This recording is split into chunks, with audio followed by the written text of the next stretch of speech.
rasulillah alladzi la nabiyya ba'da. Allahumma shalli wa sallim wa barik ala sayyidina Muhammad wa alihi wasallam. Pemirsa sekalian, kita melanjutkan sesi tanya jawab dari yang kemarin, tanggal 3 Ramadan, sekarang tanggal 4 Ramadan, tepatnya tanggal 27 April 2020. Di sini tim editor kita sudah mencatat apa saja yang masuk menjadi bahan pertanyaan pada kesempatan kuliah hari. Satu, Pak Ustadz, apakah syirik itu tidak diampuni dan bagaimana maksud syirik itu? Begini, syirik ini ada dua jenis bahasa maksudnya. Ada syirik melalui bahasa Indonesia, ada syirik melalui bahasa Arab. Syirik dalam bahasa Arab inilah maksudnya menserikatkan Allah untuk bahasa Indonesia. Kalau syirik dalam bahasa Indonesia itu mungkin artinya hasad dalam bahasa Arab. Nah, bukan syirik bahasa Indonesia nih. Kalau syirik bahasa Indonesia kan sudah iri, dengki, ya kan seperti itu. Nah, kalau ini tidak seperti itu. Menserikatkan Allah dengan sengaja, menserikatkan Allah dengan ilmunya.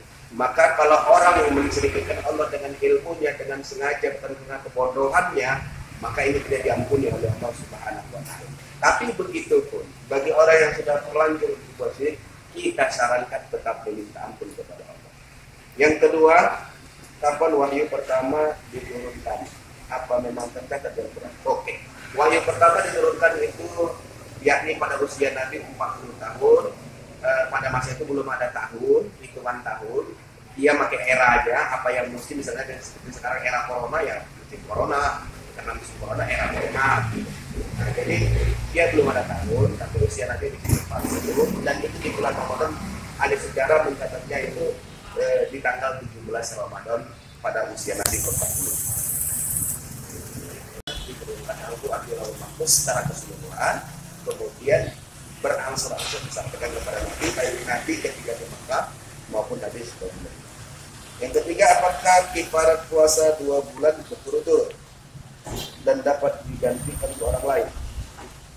Ya, kifarat puasa itu kan sudah bersenggama di siang hari bersama istri atau suami istri bersenggama di siang bulan Ramadan, maka dia kena kifarat.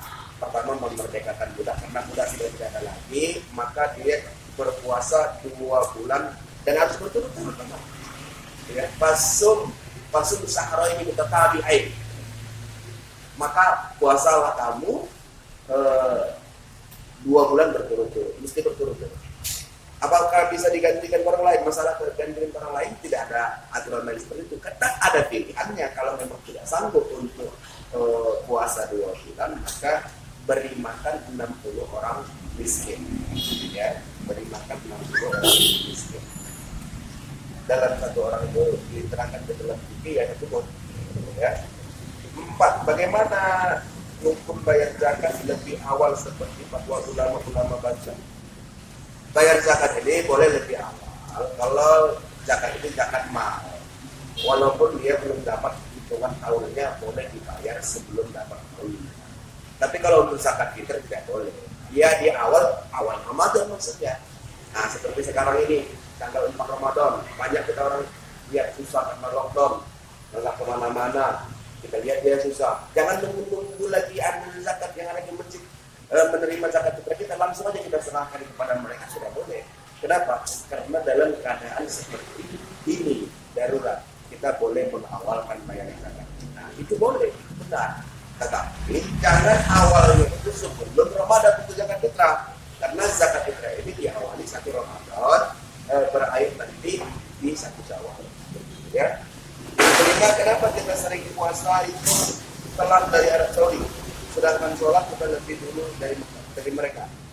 Nah, begini, kalau sholat itu kan berdasarkan matahari terbit, kita lebih dulu terbit matahari mereka. Kalau puasa itu kan berdasarkan bulan lebih dulu mereka ketimbang kita. Jadi perbedaannya di situ. Kalau cerita bulan masuk itu mereka duluan, tapi kalau cerita matahari terbit itu kita duluan. Kalau sholat berdasarkan matahari, kalau puasa berdasarkan bulan. Jadi saya berharap kita yang belum tahu ilmu, ya, ilmu falakiyah maupun hisabiyah tadi adalah ilmu yang dimana menentukan penanggalan masuknya bulan maupun ilmu perbintangan. Nah, Nah, ini kita yang awam, karena kita tidak mengetahui itu, maka kita harus merujuk atau mengimami mereka yang mengerti tentang ilmu itu. Negara sudah membentuknya, kemudian kita mengikutinya agar kita serentak berpuasa, serentak juga berbuka, serentak nanti memasuki Ramadan, serentak juga nanti memasuki hari raya Idul Fitri.